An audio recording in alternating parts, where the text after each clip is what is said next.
It began in a locked room with a sound that did not belong to a child.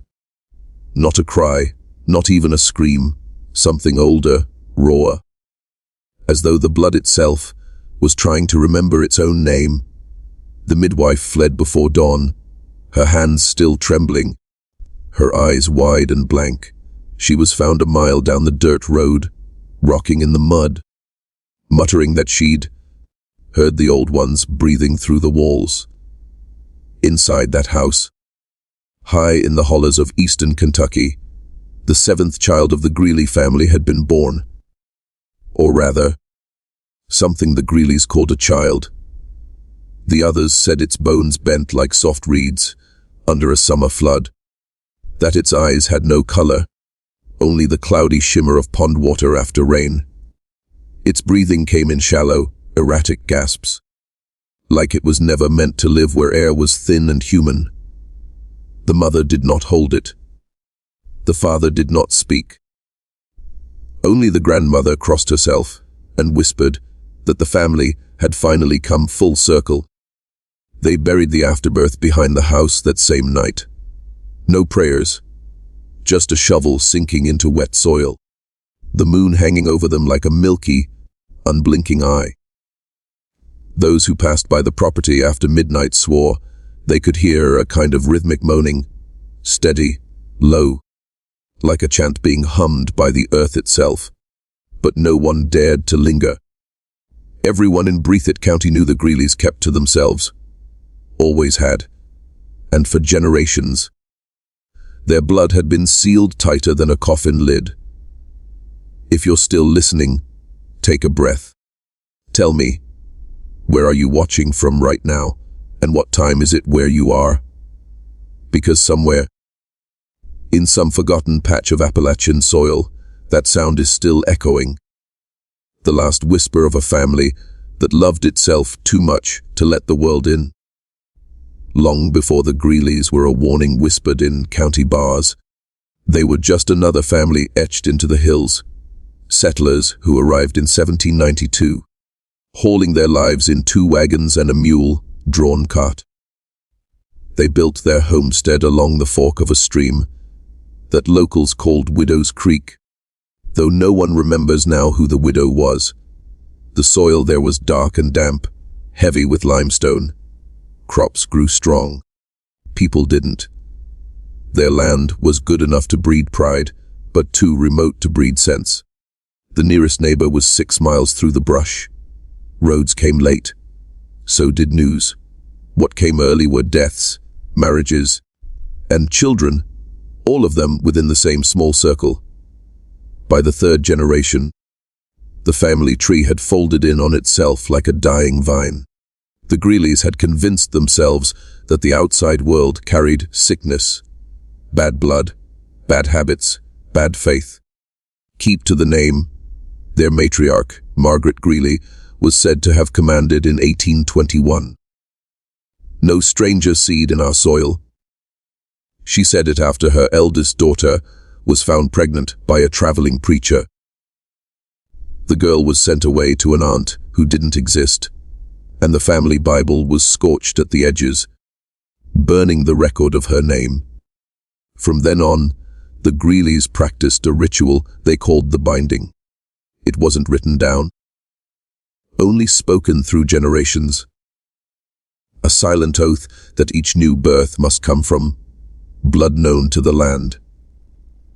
It was said the family believed their lineage held something ancient, something not meant to mingle with what they called foreign veins. By the mid-1800s, visitors to Widow's Creek began to note something strange in the family's appearance. The Greeley men were tall but frail, their eyes too light for the darkness of the hills. The women were pale, with thin mouths that rarely smiled, their speech slow and halting as if words cost them pain. One county registrar wrote, in a letter now locked away in the archives of Frankfort, "There's a wariness to their faces, like people who've been living under a promise too long kept." The Greeleys owned land, cattle, and a collapsing church that doubled as a burial site for their own. They never joined the war, never left for the mines, never took part in town gatherings. The family grew inward, their children homeschooled, their dead buried without witnesses. And by the time the century turned, people stopped calling it a family altogether. They called it a line drawn tight around itself, strangling everything inside. The child they named Joseph was born during the first frost of 1901, in a house that had already outlived 3 generations. The windows were covered with quilts. The air inside was heavy with oil smoke and silence. No doctor was called. Only women, the same 3 who had delivered every Greeley for nearly half a century. He came into the world small and trembling, his skin so pale it looked translucent, veins visible like blue ink bleeding through paper. His eyes opened too soon, unfocused, rolling in their sockets, as though they were searching for something that wasn't there. The midwives exchanged glances they didn't dare voice. They'd seen this before. Children born too close to the same blood. The mother, Lorna Greeley, lay still for hours afterward, her hand resting on her son's chest, feeling the fragile rhythm of his heart. The father, Amos, didn't speak to anyone for days. He spent his time on the porch, sharpening a knife that didn't need sharpening, staring into the woods as if he expected something to crawl out and claim them. From the beginning, Joseph didn't behave like other children. He barely cried. When he did, it came out as a sound that wasn't quite human, a rasp, dry and broken, like air scraping over rust. His limbs moved in sudden jerks, his gaze fixed not on faces but on corners, walls, and shadows. By the time he was 3, he had developed a habit that unsettled even his own kin. Every morning, he'd drag himself to the window and sit there for hours, staring toward the family cemetery. The others joked nervously that he was waiting for someone to come back. But deep down, none of them believed it was a joke. Visitors, rare as they were, spoke later of the strange quiet around the Greeley house. Even the animals seemed uneasy. Crows avoided the trees nearby, and dogs went missing without a trace. A farmhand once claimed he'd seen the child standing barefoot in the frost before dawn, whispering to an empty field. When he asked who he was talking to, the boy simply tilted his head and said, "They're practicing their names again." Lorna began locking the doors at night. She told her husband that the child had started drawing faces on the floorboards with coal from the stove. Faces that didn't belong to anyone they knew. No one outside the family ever saw those drawings. But a cousin who visited once said the figures looked wrong. Too tall, too thin, their eyes all turned inward. That winter, Joseph stopped speaking altogether. The silence in the house deepened, thickened, until it felt like the walls themselves were listening. And that was when the Greeleys began to hear the knocking. The knocking began softly, like the tapping of a branch against glass. It came from the attic first, 3 beats. Slow and deliberate, always at the same hour, 20:17 a.m. At first, Amos blamed the wind, the house settling, the possums that nested in the rafters. But when he climbed the narrow stairs, lantern in hand, the air turned sour, thick with the odor of iron and mildew. The attic was empty. Still, when he descended again, the knocking resumed, this time from the walls behind his son's bed. The sound became a nightly ritual, a heartbeat the house could no longer ignore. The servants heard it too, though they pretended not to. The Greeleys had rules about acknowledgement. If you didn't speak of a thing, it couldn't claim you. Lorna stopped sleeping altogether. She took to pacing the halls in her nightdress, her hair unbound. whispering prayers she no longer believed. She began collecting Joseph's drawings, hiding them in the pantry behind flour sacks. When Amos finally found the bundle, he burned it in the stove, but the suit clung stubbornly to the iron. Even after the fire, faint shapes remained. Faces, drawn over one another like overlapping generations, mouths open as if mid-breath. Joseph grew quieter, paler, as though the knocking was drawing something out of him. He stopped eating solid food, his gaze fixed on invisible corners, following movements no one else could see. Sometimes, without warning, he would tilt his head back and begin humming a single, unbroken note that lasted until he lost breath and collapsed. When the neighbors, the few who still spoke to the Greeleys, came to trade, they noticed the air around the house felt colder than the rest of the valley. Tools rusted faster there, milk soared overnight. One man, a preacher from Hazard, was called to bless the property after the family's last mule was found dead in its stall, its legs twisted beneath it like rope. He entered the house at noon and left before sunset, pale and shaking. Refusing to return, he told no one what he'd seen, only muttered that the blood is confused, before disappearing down the road. By then, Lorna had stopped letting Joseph outside. Curtains stayed drawn, doors locked. The house had turned inward, mirroring the family itself. On the few occasions the boy was glimpsed at a window, his expression was vacant. His head tilted slightly, as if listening to a voice pressed close against his ear. When Amos tried to confront him one night, shaking the child, demanding he say something, anything, Joseph finally opened his mouth, but the voice that came out wasn't his. It was older, slower. It said, "They're not gone. They just changed their faces." After that, no one in the Greeley house spoke above a whisper. When the first thaw came in the spring of 1904, the earth around the Greeley property began to give up what it had hidden. Small bones surfaced in the garden, not animal, smaller, more delicate. Amos buried them again without speaking, one by one, in the same spot. He never marked the place, but he knew the soil by touch. That was when the stories began. The whispers from the next holler over, the talk of how the Greeleys never seemed to marry beyond their own blood. No court records, no church weddings. Only family names repeating through the generations, circling back like water in a basin that never drained. It was old knowledge, but no one spoke it aloud. The Greeleys, it was said, had made a pact long before Kentucky was even a state. A vow sealed not by scripture, but by something older, an oath of continuity. The blood must remain unbroken.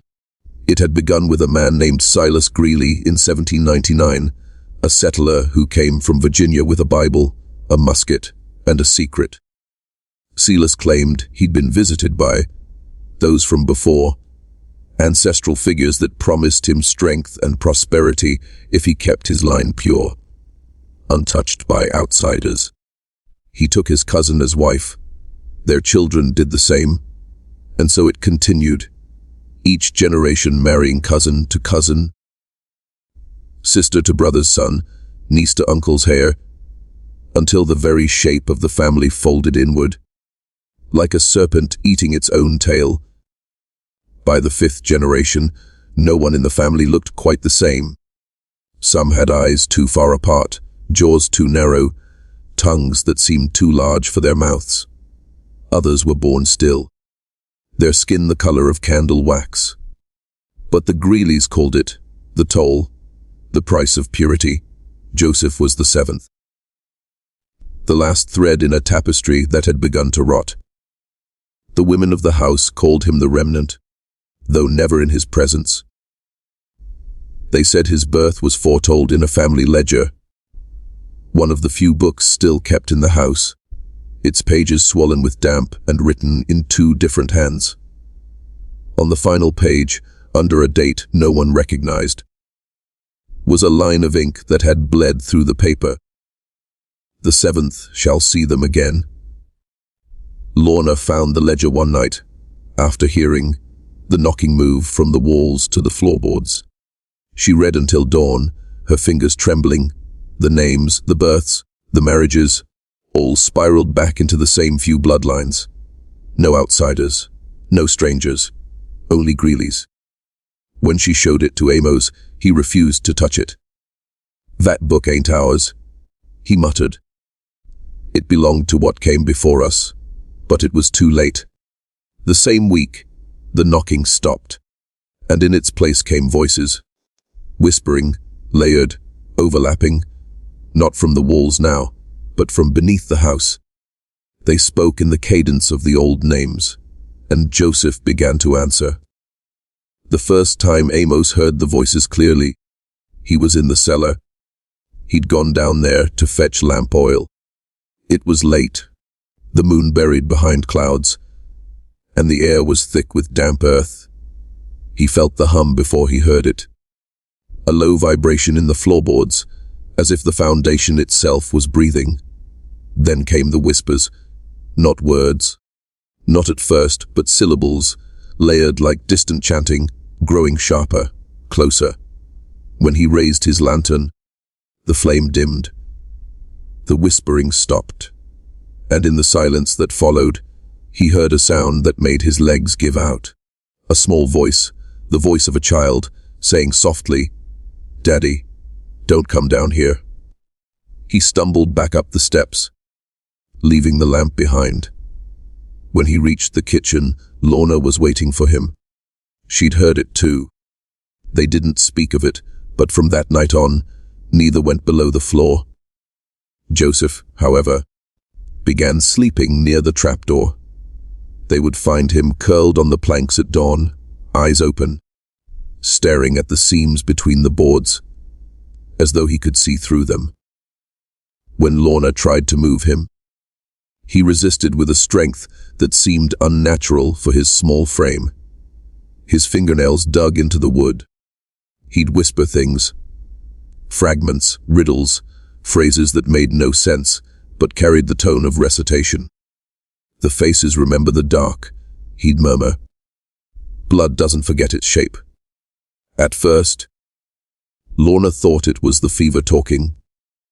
But then came the drawings again.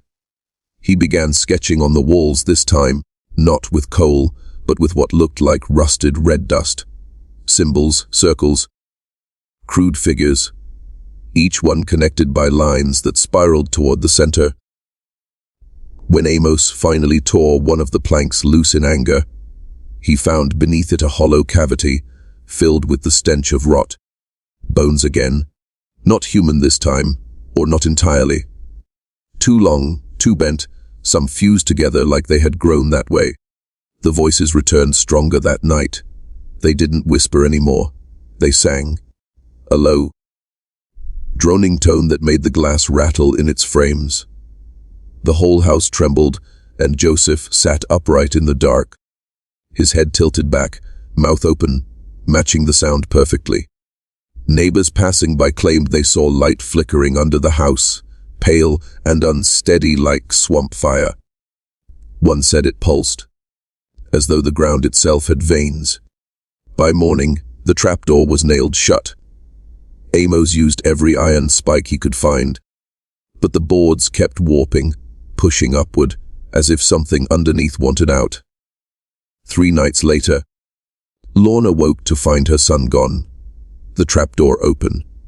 She followed the trail of small, bare footprints down into the black, carrying a single candle. The voices fell silent the moment she reached the bottom. Only the sound of dripping water.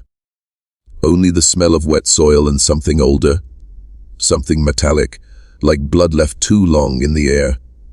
And then, from the dark, her son's voice, closer than she expected.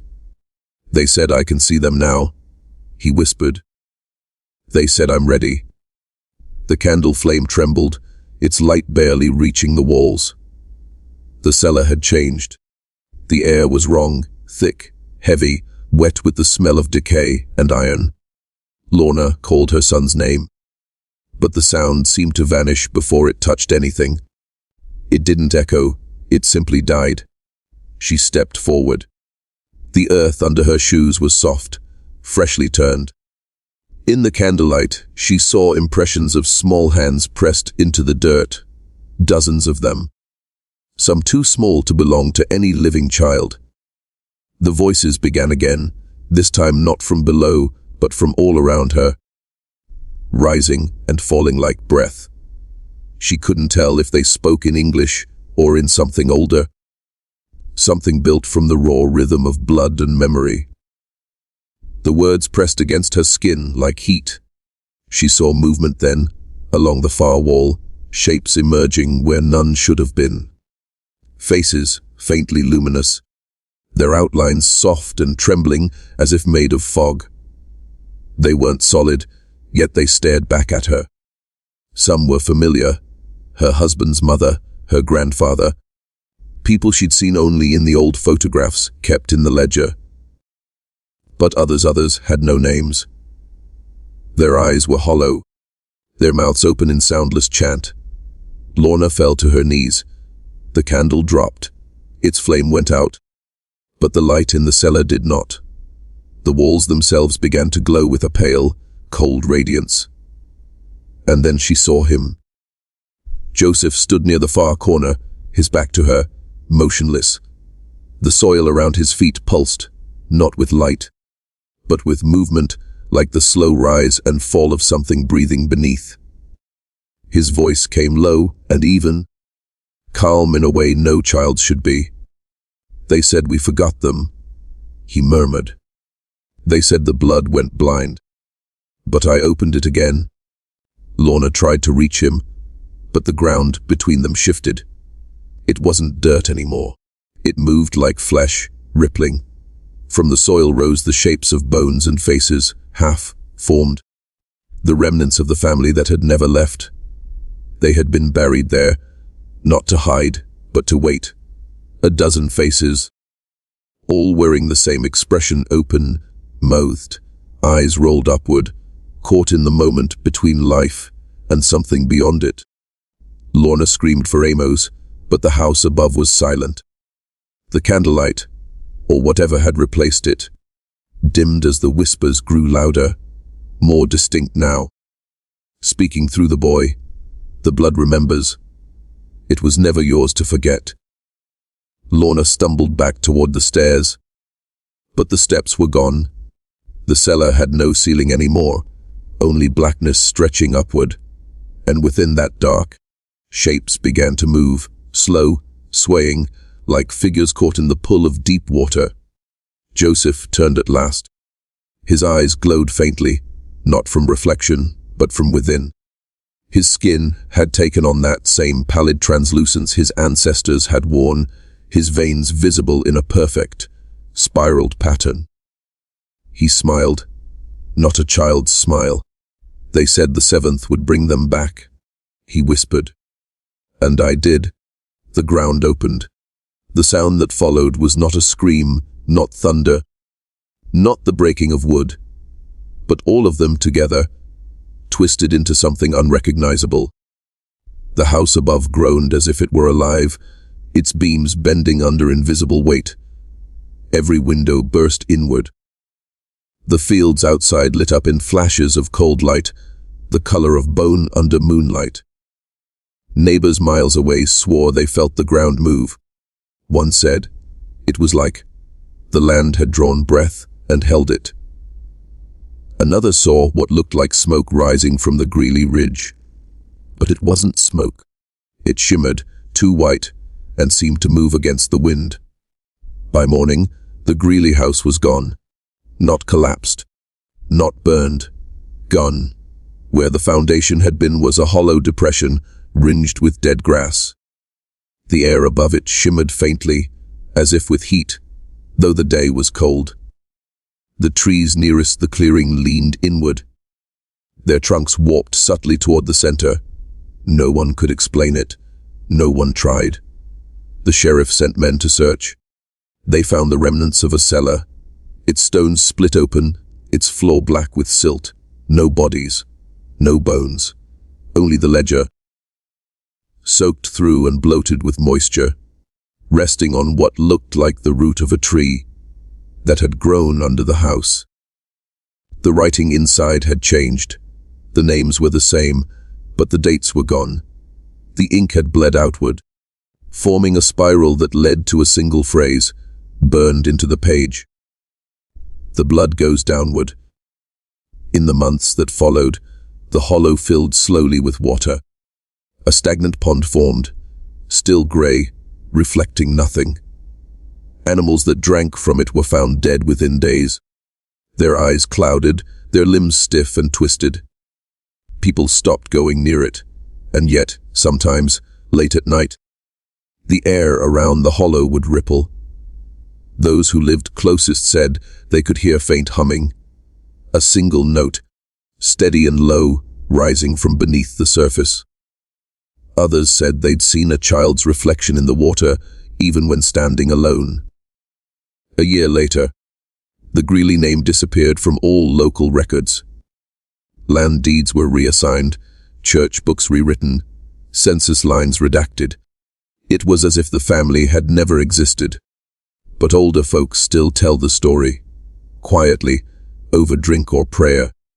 When the nights turn long, they say that every 7 generations, the earth remembers its blood. That in certain valleys, in certain houses, the soil itself is kin, and sometimes it calls its children home. A century passed before anyone touched the land again.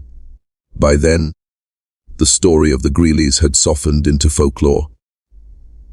The kind told by old men in shuttered diners, or whispered by children daring one another to climb the ridge after dark. The hollow was now a pond, choked with reeds and forgotten prayers. Its water never froze, not even in the hardest winters. In 2007, a team of researchers from Lexington arrived, led by Dr. Meredith Calhoun, an anthropologist studying patterns of genetic isolation in Appalachian settlements. She'd heard the Greeley story in passing, dismissed it as rural mythology, until an old property map led her to a plot of land with no recorded owner. The team drained the pond. What surfaced was not what they expected. Beneath the grey water lay a perfect circle of stone, older than the foundation of any house that could have stood there. The arrangement was deliberate, concentric rings carved with symbols half swallowed by silt. Some resembled runes, others simple notches, but they all spiraled inward toward a single point. A narrow shaft descending straight into the earth. The first worker to peer inside dropped his flashlight. He said it wasn't the depth that frightened him. It was the reflection. He swore he saw a child's face staring back. Calhoun documented everything. She took photographs, samples, measurements. That night she sent her assistant into town with the truck. Said she'd stay behind to catalog soil strata. He returned at dawn. The equipment was untouched. The tent flap open. The spiral in the ground half collapsed. She was gone. All they found was her field notebook, pages soaked through from the night mist. The last entry, written hastily and in a shaking hand, read, "It's not a family. It's a root system. The blood isn't in their veins anymore. It's in the ground." After that, the county sealed off the area. The report was buried in state archives under environmental hazard classifications. But copies of the photos survived, passed quietly between researchers.